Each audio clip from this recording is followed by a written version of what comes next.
கர்த்தராவியினில் அசைவாடிட தாவீதைப் போல் பாடுவேன். கர்த்தராவியினில் அசைவாடிட தாவீதைப் போல் ஆடுவேன். ஆடுவேன், ஆடுவேன், தாவீதைப் போல் ஆடுவேன். பாடுவேன், பாடுவேன், தாவீதைப் போல் பாடுவேன். கர்த்தராவியினில் அசைவாடிட தாவீதைப் போல் துதிப்பேன். கர்த்தராவியினில் அசைவாடிட தாவீதைப் போல் துதிப்பேன். துதிப்பேன், துதிப்பேன், தாவீதைப் போல் துதிப்பேன். துதிப்பேன், துதிப்பேன், தாவீதைப் போல் துதிப்பேன்.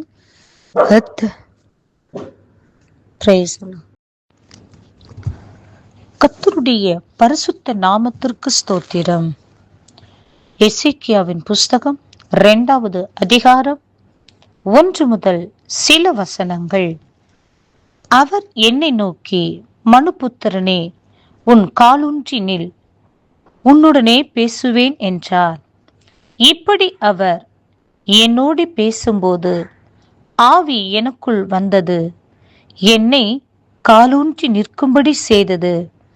அப்பொழுது அவர் என்னுடனே பேசுகிறதை கேட்டேன். ஆம், பிரியமானவர்களே, எசேக்கியா தீர்க்கதரிசியிடம் ஆண்டவர் பேசுகிறதான வார்த்தை, மனுபுத்திரனே, உன் காலூன்றி நில், உன்னுடனே பேசுவேன் என்று. ஆம், பிரியமானவர்களே, ஒரு மனுஷனுடைய வாழ்க்கையில், அவர்கள் இந்த உலகத்தின் வாழ்க்கையில் காலூன்றி நிற்க வேண்டும் என்று சொன்னால், ஒரு ஜெயமுள்ள ஒரு ஜீவிக்க வேண்டும் என்று சொன்னால், முதலாவது கர்த்தருடைய ஆவி அவர்களுக்குள் இருக்க வேண்டும்.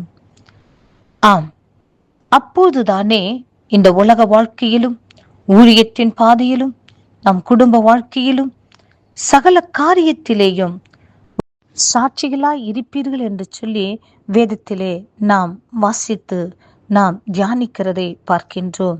பிரியமானவர்களே, ஆம், நம்முடைய வாழ்க்கையில் நாம் தியானிப்பது மாத்திரமல்ல, கர்த்தருடைய ஆவியினாலே நிரப்பப்பட்டவர்களாய், தேவனுக்கென்று சாட்சிகளாக வாழ்கிறவர்களாய் நாம் இருக்க வேண்டும் என்று கர்த்தர் விரும்புகின்றார். பிரியமானவர்களே, யோசேப்பினுடைய வாழ்க்கையிலே அந்த பார்வோன் அவரை குறித்து கொடுக்கிறதான சாட்சி, இந்த தேவ ஆவியை பெற்ற மனுஷனைப் போல வேறொருவரும் இந்த உலகத்தில் இல்லை என்று அவர் சொல்கிறதை பார்க்கின்றோம். ஆம், பிரியமானவர்களே, தானியேலுக்குள் விசேஷித்த ஆவி இருந்தது. அந்த ஆவி அவரை உயர்த்தி கனப்படுத்தினது என்பதை குறித்து நாம் வேதத்திலே வாசிக்கின்றோம். சொப்பனத்தின் சொல்கிற ஆவி, சொப்பனத்துக்கு அர்த்தம் சொல்லுகிற ஆவி அவருக்குள் இருந்தது.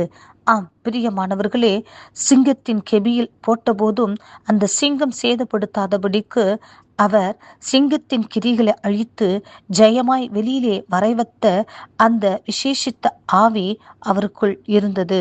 பிரியமானவர்களே, இந்த உலகத்தின் வாழ்க்கையில் சிங்கத்தை போன்று கெர்ச்சிக்கிற பிசாசின் கிரிகளை அழித்து நாம் ஜெயமுள்ள ஒரு ஜீவிக்க வேண்டும் என்று சொன்னால், நம்முடைய வாழ்க்கையில், நம்முடைய சரீரத்தில், நம்முடைய ஜீவியத்தில், நம்முடைய நடை பாவனையில் கர்த்தருடைய ஆவியின் கிரியை இருக்க வேண்டும்.